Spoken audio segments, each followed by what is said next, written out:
Hello, hello! Well, today's project is on a piece of felt paper.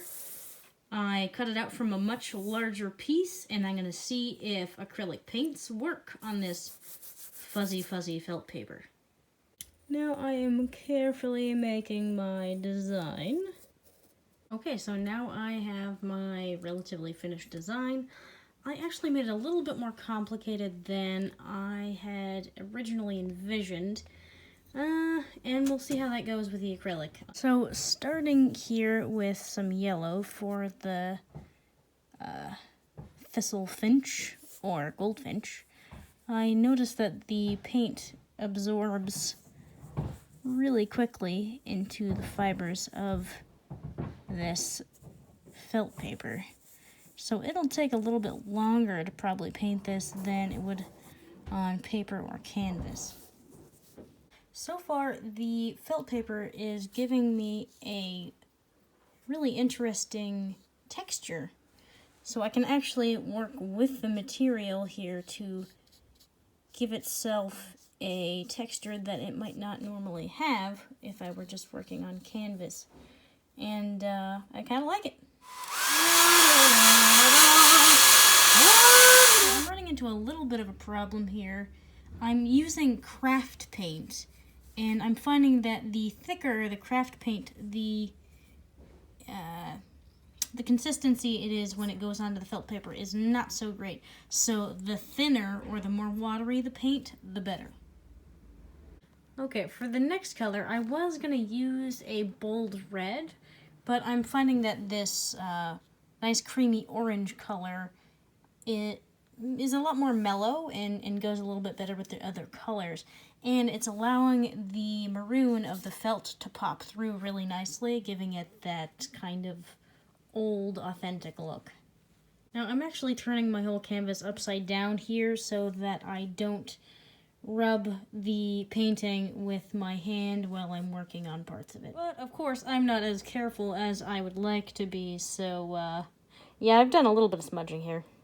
Oh, I forgot to add that before I went ahead and drew my design on here, it's a little bit of an adaptation of something I came up with earlier based on the, the goldfinch. So now I'm noticing that now that I'm going back over an area that was already painted, it's giving me a heck of a lot more problems with texture because obviously I'm painting on top of already dried paint. It's just sitting on the top.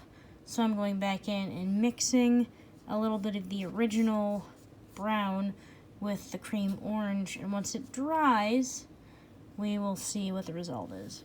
Okay, so right now I'm just working through some design decisions because I didn't have my color scheme specifically picked out before starting this. I had an idea of what I wanted, but as I start to work through this brand new project, like I've never done a painting on felt paper before. I'm just working with what I'm discovering, and I noticed that I had a lot of detail in here in the pomegranate, so that's not very easy to do on felt paper. So instead, I just went ahead and gave it a block color, and now I think I might come back over it with some very slight lines instead of painting in very small sections of detail. So I decided to come back in with the orange, but I made a mistake. My black is not yet dry, so it's starting to bleed a little bit in there. So I'm going to bust out the handy dandy hairdryer. Okay, now that I've covered up the orange outline on the beak, I'm liking that a little bit more. I'm going to come back in and, oh, here I'm messing it up again. See if I can fix that.